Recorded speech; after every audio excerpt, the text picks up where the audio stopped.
La fuente de la vida. Un viaje a través de los siglos y la historia de la humanidad.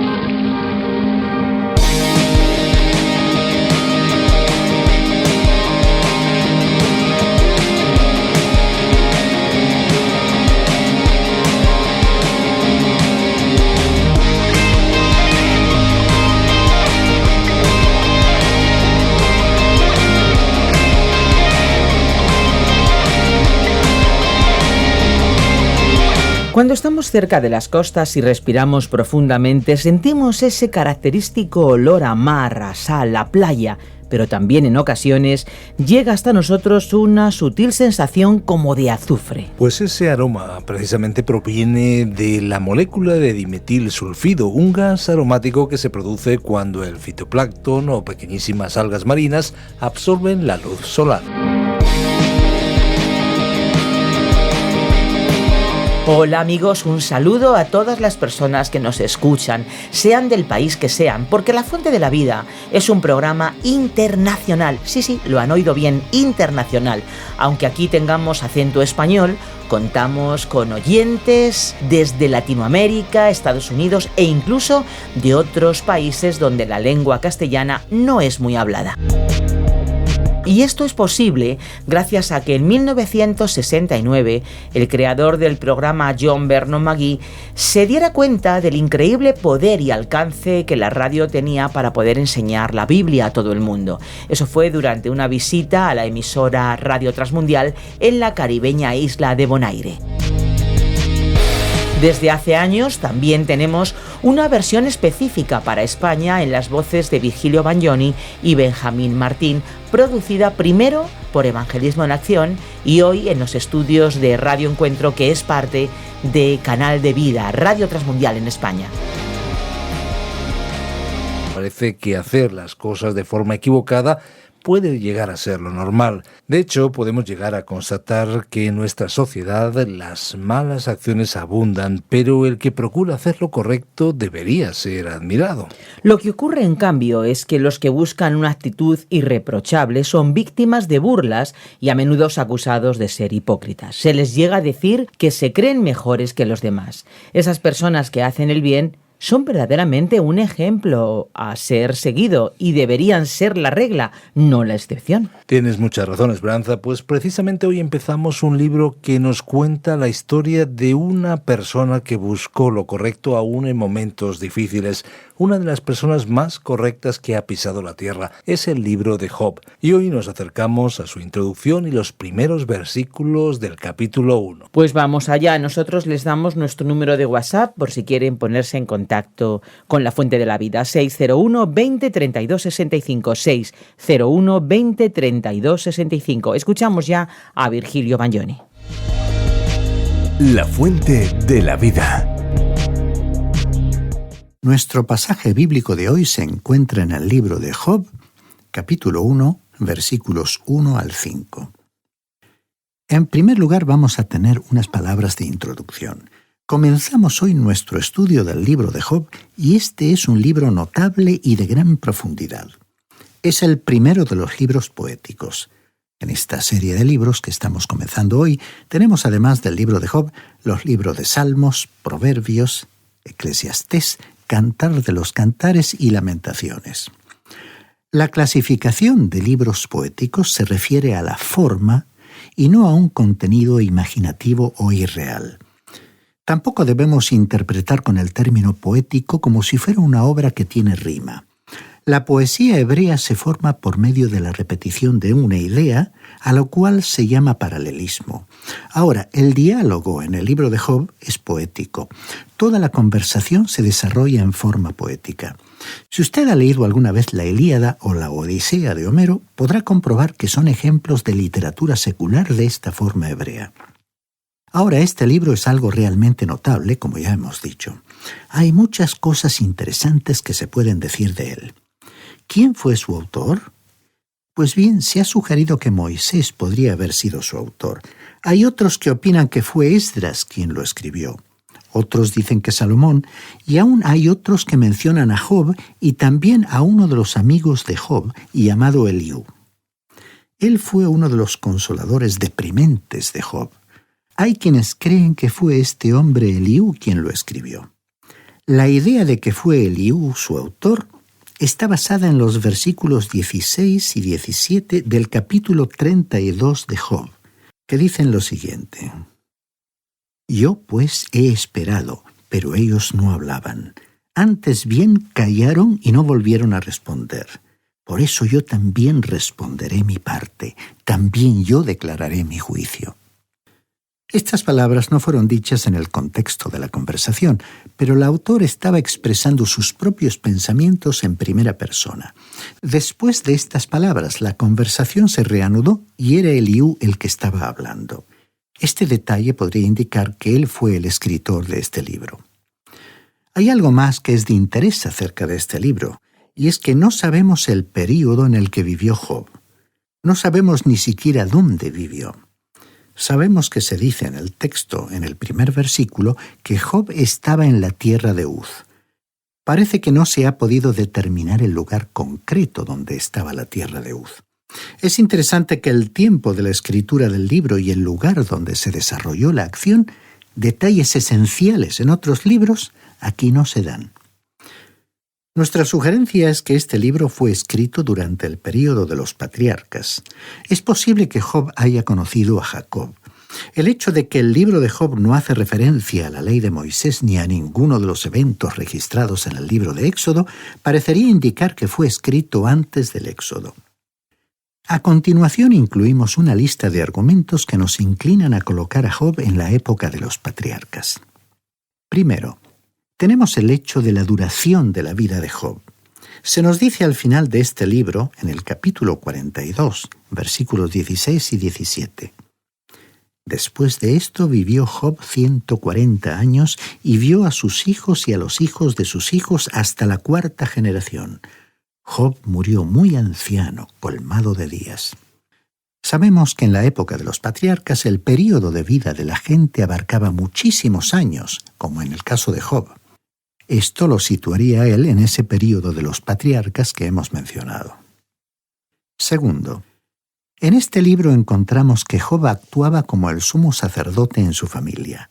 Como aquí no se hace ninguna mención de los hijos de Israel o de ningún otro sacerdocio, evidentemente esta historia tuvo lugar antes de que ellos comenzaran a existir. Y tercero, Elifaz era descendiente del hijo mayor de Esaú, tal como consta en el Génesis capítulo 36, versículo 10. Esta circunstancia podría indicar que Job fue contemporáneo de Jacob. Este libro está considerado como una importante obra filosófica. En él se presentan y resuelven numerosos problemas. Veamos algunos ejemplos. Primero, el libro de Job plantea el problema de por qué los justos sufren. Podríamos decir que nos da una de las razones por las cuales los justos sufren. No creemos que esta sea la enseñanza principal del libro, aunque muchos eruditos adoptan esta posición. Segundo, este libro fue escrito para desaprobar las calumnias de Satanás contra la humanidad. Tercero, también fue escrito para que Job se revelara a sí mismo. Cuarto, el libro de Job enseña paciencia.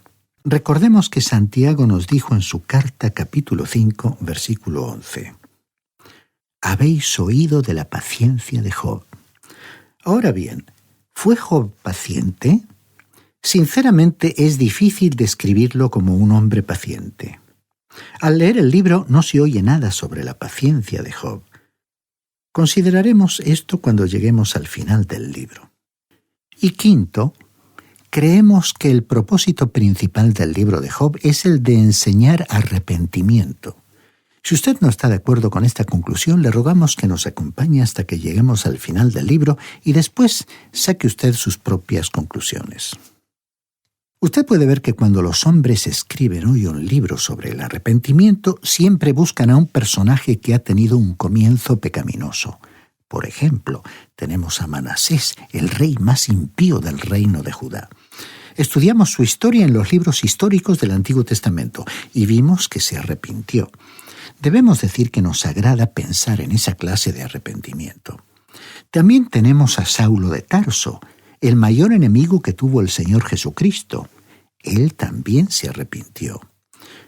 Ahora, Dios no eligió a un hombre como los que acabamos de citar para enseñar sobre el arrepentimiento. Él podía haberlo hecho, pero buscó posiblemente al mejor hombre que haya vivido en la época del Antiguo Testamento, y eligió a esta clase de persona para mostrarnos que éste necesitaba arrepentirse. Al final del libro, en el capítulo 42, versículos 5 y 6, Job le dijo a Dios: «De oídas te conocía, mas ahora mis ojos te ven. Por eso me aborrezco y me arrepiento en polvo y ceniza». Y esto debería enseñar hoy a cada creyente, a cada uno de los que escuchan estas palabras, nos debería enseñar que no importa lo buenos que creamos ser, necesitamos vernos como Dios nos ve. Como dijo el profeta Isaías en su capítulo 64, versículo 6, nuestras obras justas son como trapo de inmundicia. Esto, pues, debería enseñarnos que necesitamos arrepentirnos. Como dijimos anteriormente, esta es una gran obra filosófica. Tennyson dijo de este libro que era el poema más grandioso, ya sea de la literatura moderna o de la antigua. Carlyle, el gran filósofo escocés, dijo hablando del libro de Job: «Yo considero a este libro uno de los más grandes que el ser humano haya escrito». Y Martín Lutero dijo: «Es más magnífico y sublime que cualquier otro libro de las Escrituras». El Dr. Moorhead lo dijo de esta manera: «El libro de Job es uno de los poemas más ilustres que existen». La sección de prosa de este libro es un gigantesco y magnífico drama que abarca el cielo y la tierra. Ello no quiere decir que sea una ficción. En este sentido, es importante destacar que Job ha sido citado como un personaje histórico en las Sagradas Escrituras, como podemos ver en el libro de Ezequiel, capítulo 14, versículos 14 y 20, y en la carta a Santiago, capítulo 5, versículo 11. Y el apóstol Pablo citó del libro de Job en la primera carta a los Corintios, capítulo 3, versículo 19. Muchos escritores han utilizado este libro como argumento para sus obras. Hace unos años se presentó una obra teatral llamada J.B., escrita por Wells y MacLeish. Este último intentó hacer una analogía entre el libro de Job y el hombre contemporáneo, y sinceramente hablando, pensamos que no alcanzó su objetivo, aunque él mencionó los conflictos y penurias de la humanidad en el día de hoy, y sabía mucho sobre ese tema. Pero creemos que él no sabía lo suficiente acerca de Job y del gran propósito de este libro. En su obra, él habló de la desesperación y también de la esperanza del hombre. Pero más allá de ello, no creemos que exista ninguna analogía entre Job y el hombre actual, porque el libro de Job revela a un hombre que estaba muy consciente de Dios, pero que no encontraba nada malo en sí mismo, y era ciertamente una persona muy egoísta en lo que concernía a su propia justicia y mantuvo su postura ante aquellos que le rodeaban. Él creía que ante Dios él estaba en una posición buena y correcta. De hecho, quiso presentarse delante de Dios para defenderse a sí mismo, pero cuando lo hizo, descubrió que tenía que arrepentirse. Podemos darnos cuenta de que esta actitud no representa al hombre de nuestra época para nada. Diversas explicaciones surgen hoy para explicar las situaciones por las que muchos requieren ayuda profesional especializada. Los traumas infantiles originados en la relación de padres e hijos ocupan un lugar destacado. Estos factores son importantes y constituyen parte del problema. Sin embargo, no debería cargarse la culpa sobre otros. El ser humano de nuestra época en general se niega a admitir la culpa por sus deficiencias, incapacidades y pecados. Está claro que al mencionar al pecado, algunos dirán que introducimos un elemento religioso. Es que creemos que la raíz de los problemas humanos se encuentra en el alejamiento de la criatura con respecto a su creador. El hombre actual trata de desplazar la responsabilidad a otras personas y factores. No suele aceptar la responsabilidad personal suya ni de sus propias acciones. Hay uno que llevó la carga de todos nuestros pecados, pero hasta que usted y yo reconozcamos que somos pecadores y nos acerquemos a él, estimado oyente, estamos echándole la culpa únicamente a los excesos o carencias de quienes intervinieron en el proceso de formación, sean los padres o tutores encargados de la educación. El hombre de nuestro tiempo se encuentra en un verdadero apuro y está en una situación desesperada.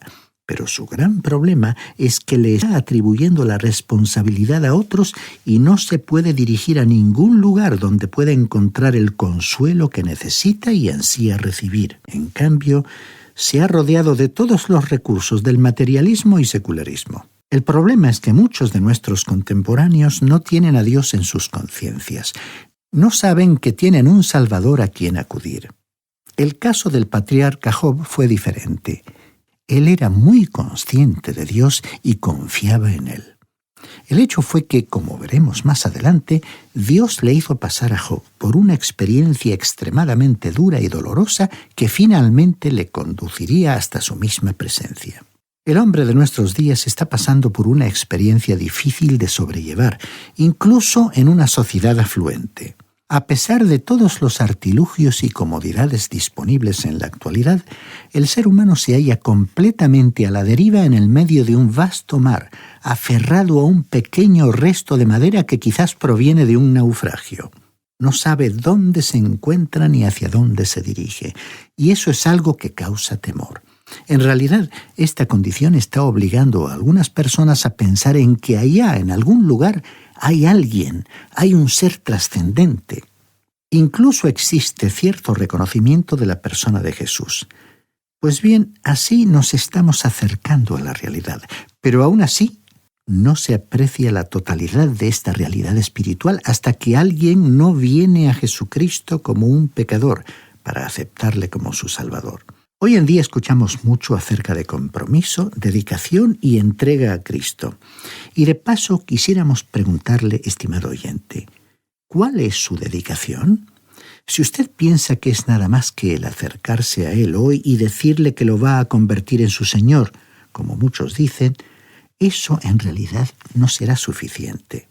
Él dijo que muchos se acercarían a Él en el día del juicio diciéndole, Señor, Señor, pero Él no les reconocería como suyos. Primero Él tiene que ser su Salvador.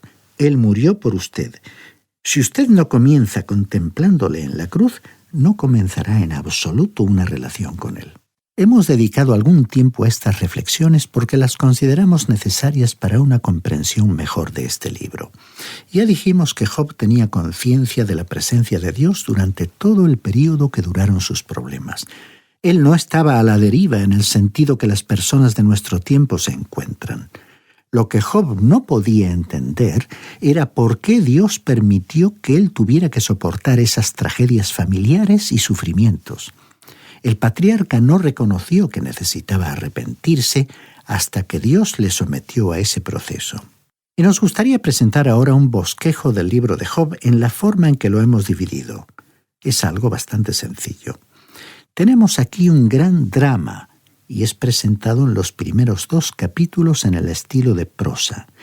Luego tenemos el diálogo, en forma de poesía, desde el capítulo 2, versículo 11, hasta el último capítulo, el capítulo 42, versículo 6, donde veremos que Job tuvo una conversación tremenda con sus amigos. Y luego tenemos finalmente el epílogo, donde vemos a Dios entrando en la escena, que está también en forma de prosa, desde el capítulo 42, versículo 7, hasta el final del libro. Volvamos ahora al drama. Tenemos aquí 5 escenas.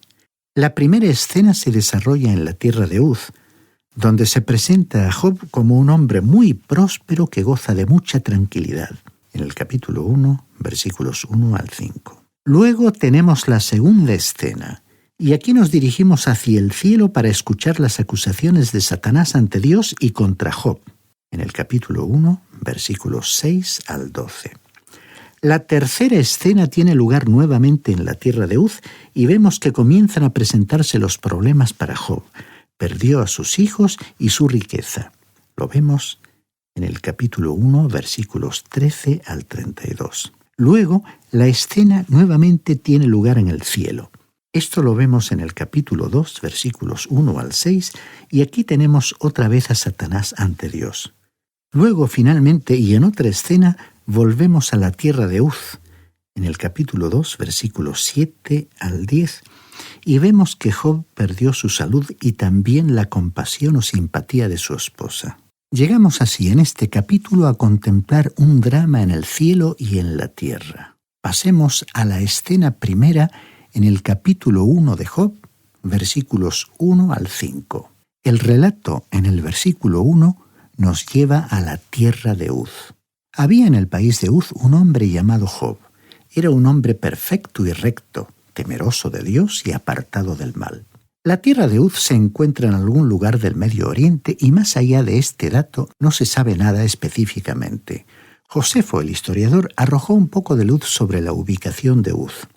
Según el libro de Génesis, capítulo 22, versículo 21, el primogénito de Nacor, el hermano de Abraham, se llamaba Uz, y se nos dice que él fue fundador de la antigua ciudad de Damasco. En realidad, esta fue la ciudad más antigua del mundo que ha estado habitada continuamente. Así que creemos que Job vivió en algún lugar del desierto de Siria. Ese mismo desierto fue el lugar donde más tarde el Señor enviaría al apóstol Pablo para que realizara lo que podríamos llamar algunos estudios de posgraduado.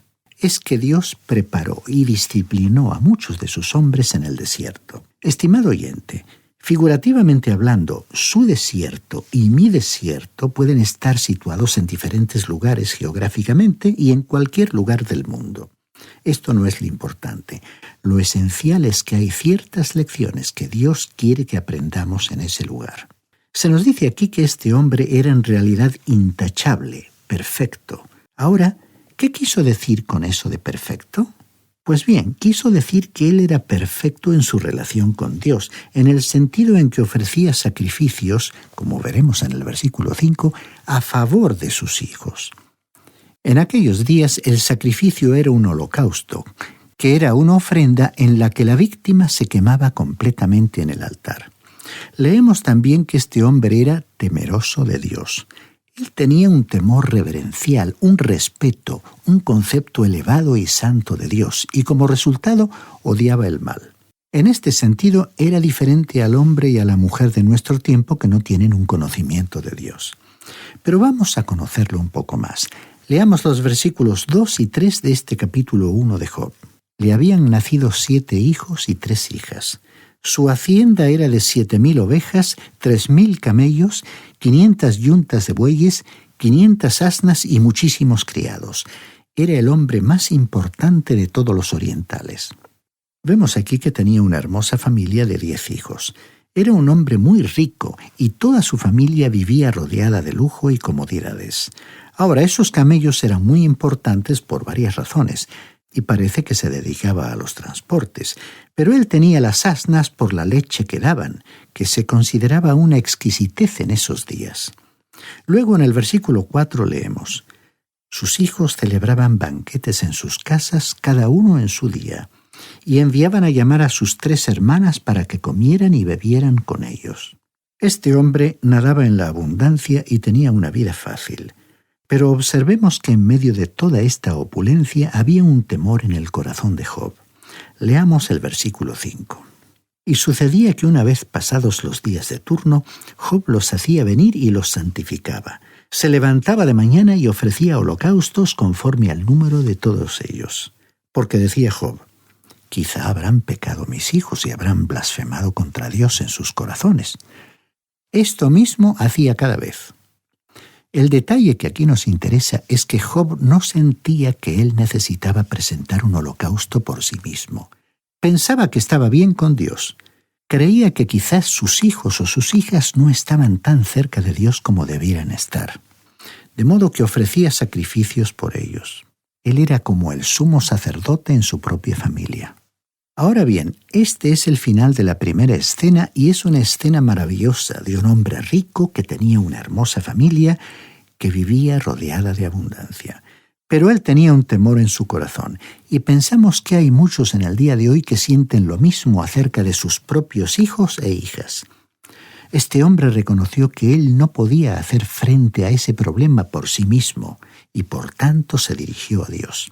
Estimado oyente, hay muchos padres y madres en nuestros días que están muy preocupados porque tienen un hijo o una hija que ha abandonado su hogar y que está con problemas o quizás arrastrado o arrastrada por las drogas.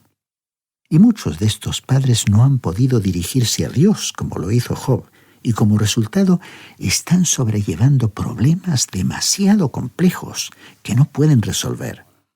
Ahora Job supo a quién dirigirse con sus temores. Siguiendo la costumbre de su tiempo, ofreció sacrificios a favor de sus hijos.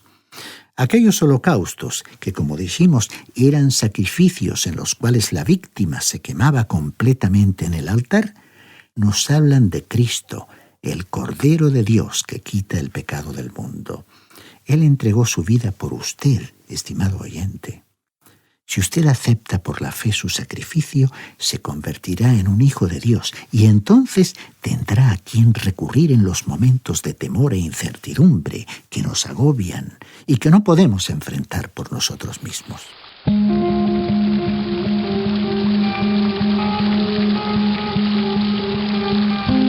Ya estamos terminando el programa de hoy, pero no podemos irnos sin recordar que los programas están disponibles en lafuentedelavida.com y también en la aplicación La Fuente de la Vida, que se puede encontrar con el nombre A Través de la Biblia.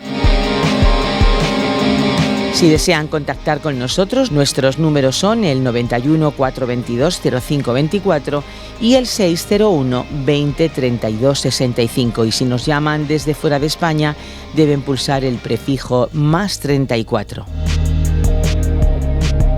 Si quieren enviarnos un email con sus dudas, preguntas, sus sugerencias, sus inquietudes, lo que ustedes quieran decirnos, lo pueden hacer en info@radioencuentro.net. Recuerden, info@radioencuentro.net. Y ahora sí que nos vamos, ya cerramos nuestros micrófonos. Pero antes de irnos hay algo muy especial que no queremos olvidar y que deseamos recordar.